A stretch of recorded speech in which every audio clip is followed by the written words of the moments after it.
YouTube, welcome back to the channel. Listen, we have a unique video today. We're going to be reacting to police body-worn camera out of a Catholic church. The officer encounters a suspect inside of a church, causing a disturbance, and he's suffering from a mental health crisis. Now, hold on, though. We were just talking about this. I was telling you guys that I've experienced so many individuals in the field while policing. And my experience is that there's a thin line between people suffering from a mental health crisis and those who are demonically being possessed or suffering from demonic oppression. Why do I say that, you guys? Listen, I'm a Christian, I'm a believer, and I'm telling you, I've seen some things that that only the Bible can explain. All right. And this is one of them. So this is a very interesting, and I got to give you some of my own stories, you guys. Sometimes I talk about it on this channel, but I told myself that I'm going to start pointing these things out. You've seen some previous videos I've done about this where suspects or victims have been suffering from demonic oppression, and you can see their behavior. You can see it manifest out of them. I think that in America, we try to explain away the supernatural with science and medicine. And to be honest with you, this is a real thing. All right. So let me pull it up and I'm gonna show you what type of things a lot of officers and first responders see that sometimes we cannot explain, you guys. All right. And this is one of them.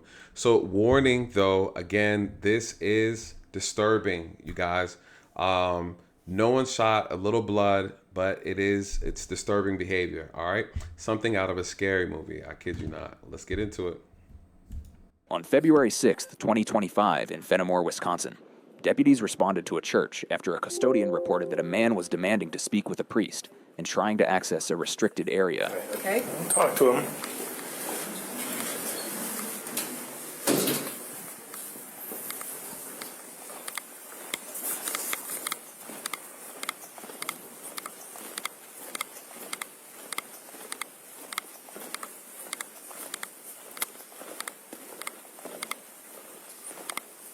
Hello.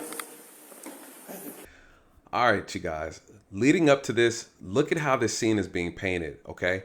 The individual in question, the suspect that they called on, is the gentleman right here, white male wearing a brown shirt. Look at him. He's looking, he's calm. But again, the call is that he's causing some type of disturbance, right? He's trying to get access into something or an area that he's not allowed to be in.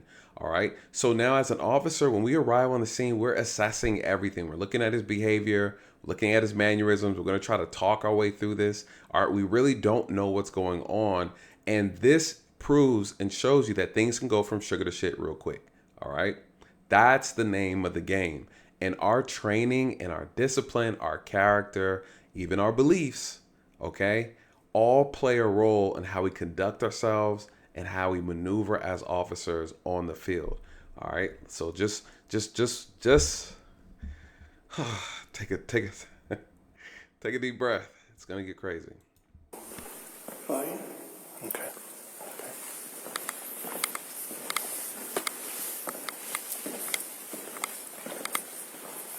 Hello, sir. Hey, Deputy Wolin to the Sheriff's Office. How are you? I'm alright. Okay, so what's going on today? Nothing, I just need to open this. Okay. Well, we can't really do that. That's the church's property. Okay.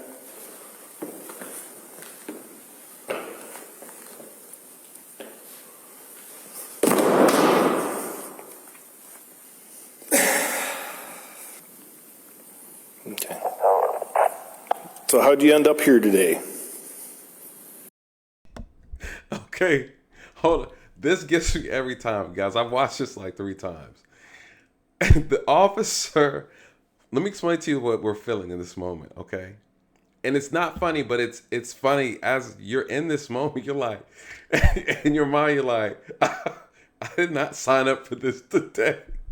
I don't want to be here. The kids at home are getting on my nerves. My wife is annoying me. I'm not trying to, I just want to eat my donut and go home. You know what I mean? There are days like this as officers, you guys, when we show up on the call and we get these type of calls and you're just not in the mood for it. I promise you, you're not in the mood for it. And he's standing up and he's so calm The officer says, listen, it's restricted area. You can't go in there. He's like, okay. Boom. And then just throws himself on the ground. He doesn't even throw himself. He just falls backwards. And then what do you hear from the officer? That deep sigh of like, I hate my job. It's not funny. It's not funny because this gets crazy, okay? When you are, there are some officers who are not trained to deal with this. I'm laughing because I'm thinking about all the situations I had to deal with, you guys. I am CIT certified. I'm crisis intervention trained, okay? And so it's a 2-week course and you're doing scenarios, learning how to talk to people who are suffering from mental health crisis. I handled a lot of these in my department, in my area, you guys. Like I was responsible for handling these. And when I tell you that there are some cases about my mental health, the majority of the cases I know have been a spiritual issue, right? And it's always devils, goblins, and demons. I promise you. Always. So anyways, let me stop. Let me go on with this. All right. Because I'm Jesus.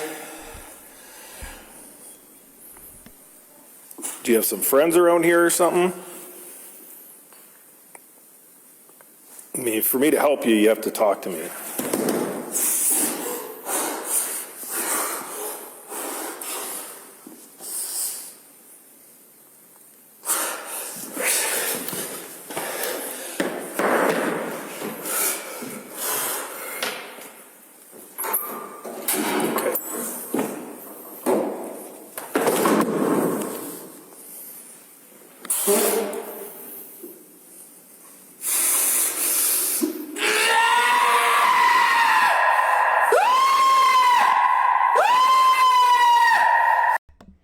All right.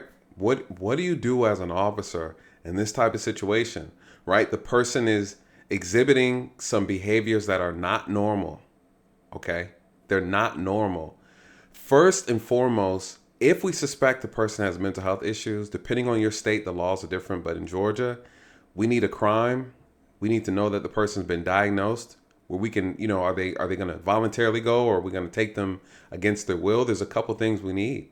In this case, it looks like he's already damaged property, right? Did they ask him to leave and he refused and we have trespassing? So as officers, you need to really be analyzing, okay, is he a danger to himself? Is he a danger to me? What else am I looking at? I'm also looking at the environment. Anytime you're dealing with people who suffer from a mental health issue, anything is a weapon. Even that cross that he has in his hand is dangerous. Also, what else? He's a danger to himself, you guys. He's a danger to himself. Sometimes when people are, it's self-harm. You can't allow a person to harm themselves, unalive themselves, right? We've had cases where people are banging their heads against walls and things like that. This case is no different. Now you're like, okay, listen, what am I doing?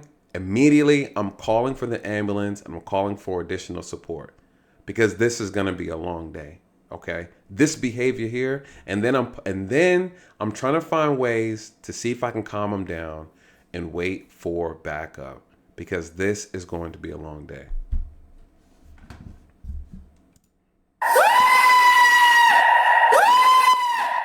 Fucking gay, bitch! Step back. Get back. 20, can you step up? 616, can you get over here?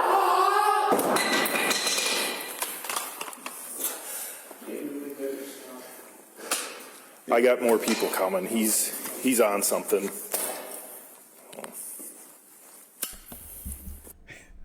The officer's like, look what happened. He was on the ground. He gets up and he immediately goes to attack the officer. And what did he go for? He went for those lamps. He went for those candles. And the officer's reaction, honestly, you guys, it's almost like he kind of caught him off guard. He runs up and attacks him out of nowhere. He goes back over there. He pulls around with some stuff. We don't know what's over there, right? The officer seems to be very chill. He already took his taser out. I would have just kind of tased him, But I do understand the officer wants to wait. What's the other issue here? Again, the self-harm, you guys. The self-harm is a really big deal. And that is, what is that? That's like granite. That's granite. I'm assuming he's landing on. So yes, he actually could be on something. It could be meth. It could be bath salts. It could be crystal. He's a crystal Methodist at this point, right? In his behavior, we really don't know, or this could truly just be a mental health crisis, right? So let's continue.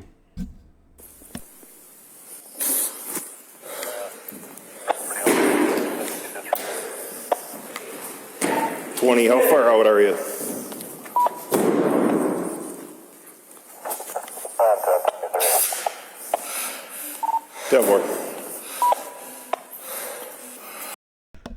I'm sorry I keep pausing it, but I just really want to kind of show you kind of what I would be doing in this moment, right? I've already was attacked.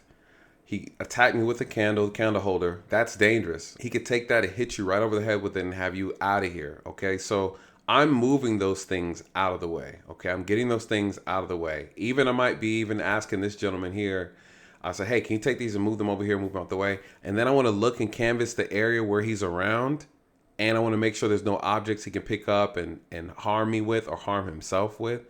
That's also important.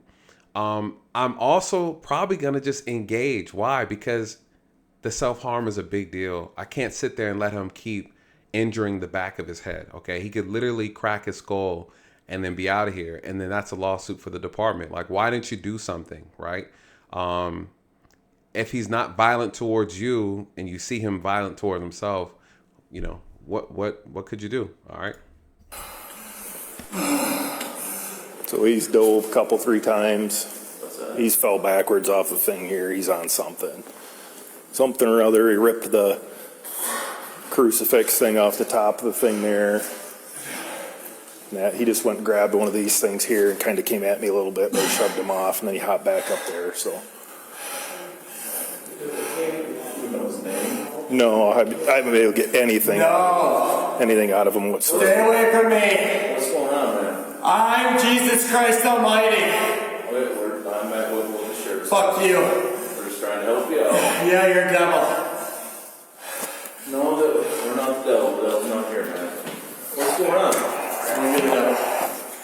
Sorry, backing up, motherfucker. What's your name, dude? I'm Jesus Christ Almighty. Okay? What can we do? Back up. All right. Again, he has a weapon in his hand. You know, the first responding officer, you know, this is a good training video. Now he has 2 weapons in his hands. Okay. And so that can obviously create an issue. Those things should have been moved out the way. There's a lot of little ornaments and things that he could take as the pole over there. You know, there's a lot of things he can take and use as weapons. So, very interesting. Back up. What can we do to help? I'm Jesus Christ Almighty. Okay, we got it. Nobody else needs to fucking die for their sins, motherfucker. Okay, we need to. No. Hey.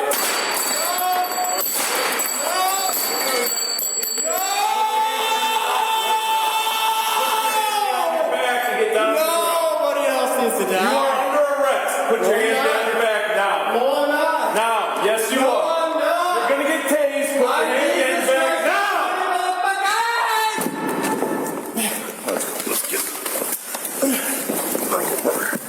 Hands behind your back now.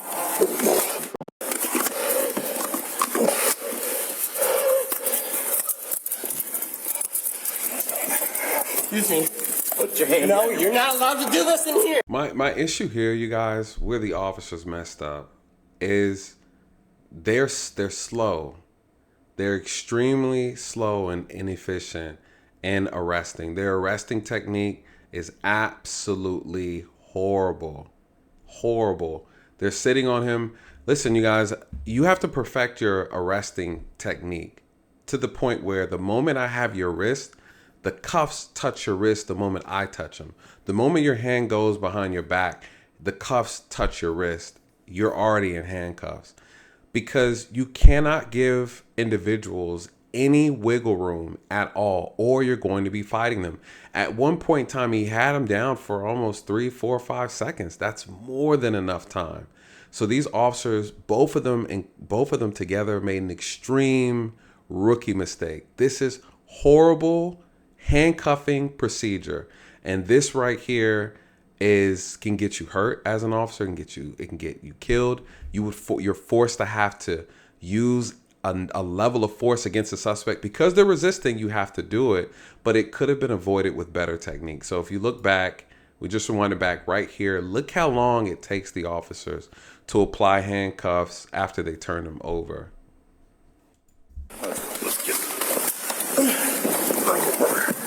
Hands behind your back now. At this point, the cuffs should already be on him. The officer's fumbling around to try to get the handcuffs. Look. Excuse me. Put your hand. No, you're not allowed to do this in here. Put your hand behind your You back. aren't allowed to do this in here. You aren't allowed to do this in here. You are not Put allowed. your hand behind your back right now. You're gonna get tased. He says you're not allowed. I say you're not allowed. Look at his eyes. Yeah, look at his eyes. He's definitely seeing something for sure, right? He's definitely, anytime in cases like this that I remember dealing with people that I believe to be possessed, you can always see it in the eyes. You're gonna get tased. Hands behind You're your gonna back let me now. go. You're gonna let me go so I can get to where I'm going, please. Put your hands behind your back. You're gonna get tased. Under arrest. I'm going there. I'm going there today, motherfucker. I'm going there today. I'm going there today. Hands behind your back now. Now.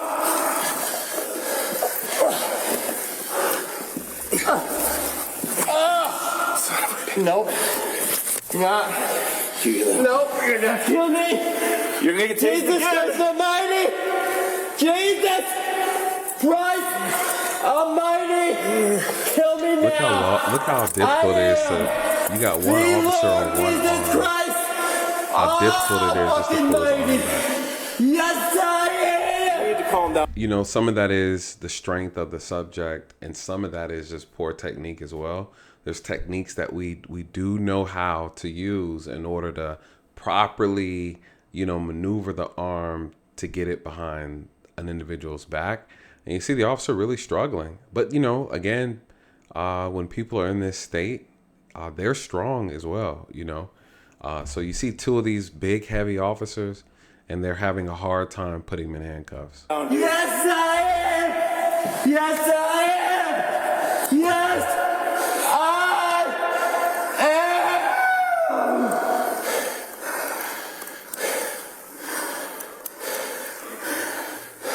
You gonna calm down for us? I will calm. I'm ready to speak. I am here. You hear that? And the demon showed up. You hear that? And the statement that he said. Now, I've been in situations similar to this, and I start praying. I start praying. And listen to what he said.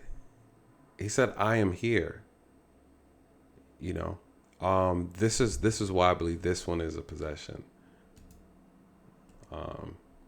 And again, you hear the officers are out of breath. You would have thought they actually got into a fight with this guy. This guy never fought them. He simply just is not cooperating on the ground, right? Mind you, he fell on the ground. They turned him over. The officers are out of breath. Okay, so this is another issue with American policing that for whatever reason just does not get addressed. Officers are out of shape. They're ill-trained and ill-prepared and ill-equipped to deal with average police-related problems. And so now listen to this guy. He's now fully manifesting in this moment. And he tells you.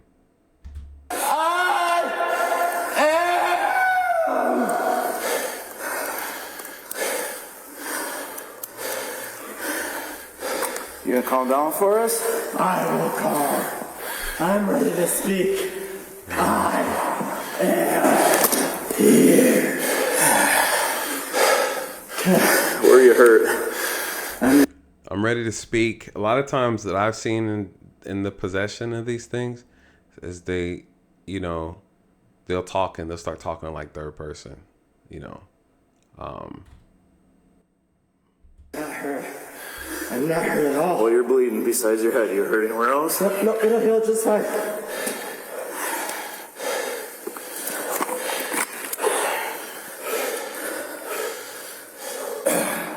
20 grand. That sound like he's about to have a heart attack. Taser deployed. We're 1095. All right, I'm gonna stop it there. Whew.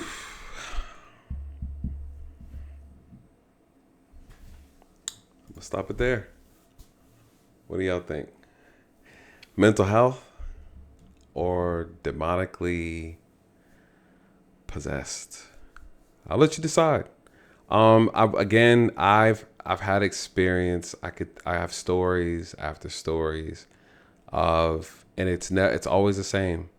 They're always talking about or drawing creatures that come straight out of the Bible. It's always someone whispering in my ear. I can see him. I've had kids, young adults, draw pictures and images, and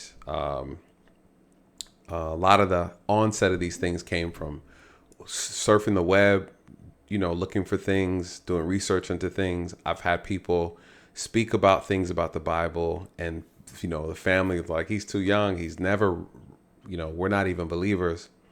We don't even own a Bible. How is he quoting all these scriptures off the top of his head? I've had people who folks have known in the community, and, hey, I've never seen her act like this before. She's always in good spirits. And now she's making these weird, abnormal sounds. And I'm trying to talk to her. She's not saying anything. She's not responding. Then there's a lot of roaches, like an infestation of roaches just surrounding her. These are things that I'm witnessing, and it's out and open. And a lady pulls up and said, hey, the Holy Spirit told me to pull over in this parking lot and on assignment, you know. And then she's like, hey, do you mind? Random lady now. Hey, do you mind if I pray for her? I'm like, yeah, sure. You know, the ambulance are there. We're trying to figure out this, you know, get information on this lady. And the lady stretches out her arms from kind of like at least about 300 feet away. And she starts praying. And I start praying because, you know, I'm a prayer too. And sure enough, the lady ends up snapping out of it. And she's like, oh, I don't know what's going on. Oh, yeah, I'm okay. Everything's fine. You know, I've seen so much. I've assisted with a lot of people who've attempted to take their own life. People who've been hearing voices telling them to do it and things like that. Wrestling with people in dorms who, you know, whether it's, you know, military veterans and things like that, and trying your best to save them from themselves, you guys. And so there's so much out here that we really don't understand. And I feel like it starts with the Bible. You know what I mean? And so, listen, I don't say that to be offensive, but these things are real, you guys. And whether you believe it or not, this is a real thing. And so stay prayed up. Let me know your thoughts in the comment section. Do you think this is mental health? Or do you think this is possession? Or do you think it's both? You know, there's gateways to these things. You know, a lot of times alcohol, drugs, or sometimes going down rabbit holes. You know, you stumble upon something, you hear something, you watch a bad movie, things jump out into your spirit. Next thing you know, you're out here doing cartwheels in the carnival. Okay. So anyways, let me know your thoughts. Like, comment, share, subscribe. Good night and God bless.